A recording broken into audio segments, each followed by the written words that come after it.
Hello, my name is Scuria-Herman, and today I'll be speaking on the topic of environmental psychology. Now, I know this sounds a bit advanced, but environmental psychology is a subject I'm taking currently. The reason I wanted to talk about it is, also, in a previous video I talked about how I lost the cap, I found the cap. The reason I want to talk about this is environmental psychology. I've gone on like a sign on a graph, like SINE, like that wavelength thing. That's my sort of relationship that's been with environmental psychology. I signed up to the class because I'm taking a psychology minor, and silly me, I thought environmental psychology would be part of that curriculum, not only because it's listed on the psychology courses, you know, to fulfill for my credits, but has psychology in the name. However, as with every other psychology class that I've taken that isn't the two mandatory ones, the professors are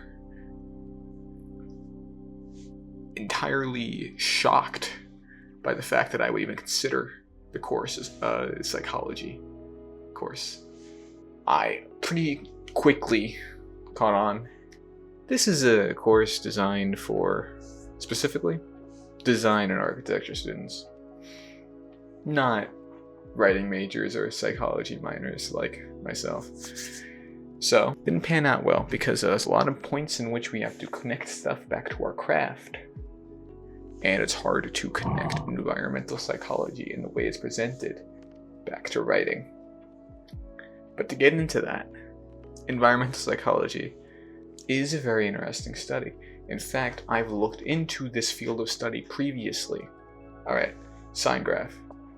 Start here. I register for the class. Enter the class for my psychology minor. Then I attend the class, not a psychology class. I continue to attend the class, and it is one of the worst classes I've ever taken. The presentation of the topic is abysmal. It's not engaging. It doesn't really make anybody, I've asked people, doesn't make anybody want to learn.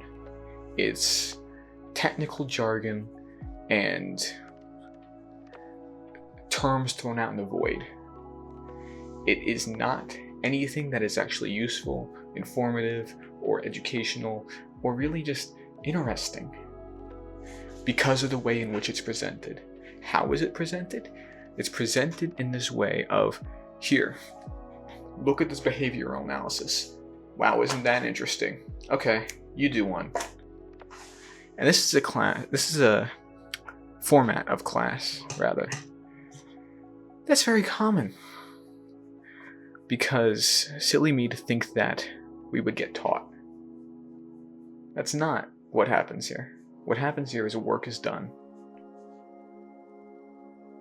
And that's really the extent of it. That's my experience of the class. Really not fun, not good.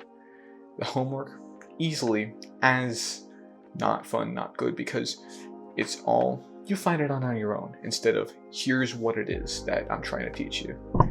The readings, and in fact, the internet teaches us more than the professor does, which is the same for my evolution class that I already talked about. That I really...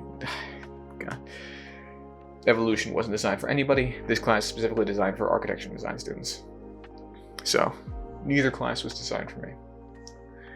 Regardless of that fact, I've been attending this class. I need it for my minor. I needed to graduate with my minor. The last assignment that I had for this class was on a couple things, but namely among them was the Pruitt-Igoe. It was this public housing. I think William Pruitt and Wendell Igoe, it might be the other way around, buildings in St. Louis that were designed for disenfranchised families. It's specifically the women and children. Men aren't allowed in these buildings, and that caused the whole thing later down the road. But that right there, and I'm going to get into it, that right there is what I signed up for this class for? To look at the environment and see how it impacts the psychology. How does the Pruitt-Igoe buildings, how does that affect the very psychology of the people who grew up there? And this documentary that I watched, that I'm going to put the name on the screen right here because I completely forgot the name, the like testimonials within the documentary really shed some light on how the environment impacts psychology. I already said that, but I'm going to say it again. I'm not going to give a full description of the Pruitt-Igoe. I recommend you go check out that documentary if you have the means to, just because it really is informative and insightful. But looking at the Pruitt-Igoe and seeing these housing units that are not maintained, that are essentially ostracized because of the minority communities that are inside these buildings, because of the barrier to entry, because of the lack of affordable housing elsewhere, and how that developed into this internalized racism, and it turned into aggression and criminal activity because of the lack of maintenance. All these things that impact psychology, and it's this flowing web that is really interesting. I'm not trying to downplay the plight of the Pruitt-Igoe. In fact, that plight is what I wanted to learn about. That's what I came here to learn. That's not what's presented. I know for a fact that I'm taking this class tomorrow. I know for a fact when I take this class, it's not going to go over the interesting parts of this. It's not going to grab your attention. Instead, it's going to go over the mundanity of, the very just base factoids of the experience. And that's what I've realized about these subjects in general, about these courses, about all this. The love of teaching, the love of learning is not present. I'm not saying that it should be mandatory. I mean, some classes are some classes and some teachers are some teachers, you know what I mean? But at the end of the day, I feel like it should be encouraged to try to make it enjoyable and interesting. Environmental psychology has a wealth of knowledge that you can look into. That's simply not how it's being presented. This might be a case in like a small lens of just, I have blinders on. I completely don't understand that like every other environmental psychology course is not like this. Except every course I've taken like this has been like this.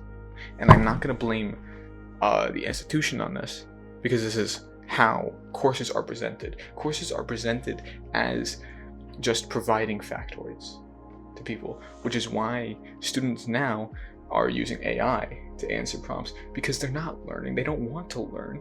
They are set to fulfill tasks, and if the goal is to fulfill tasks, they will fulfill the task by any means necessary. It's the same thing with environmental psychology. If you put these people in these horrible living conditions, they will speak up, they will rebel. They will not want to do work if the work isn't good. That's why people cheated in the past, and probably cheat now, even though AI is more prominent. I see people in this class use ChatGPT. It's really not a writing intensive course even. So that's really just my thoughts about it. I just sporadically needed to share that. Generally, because there is such a deep well of knowledge potential for this course that is not tapped into because of the way it's presented. That's what I tried to express and promote the documentary. Go watch the documentary. But anyway, that's all from me. So until next time, adieu.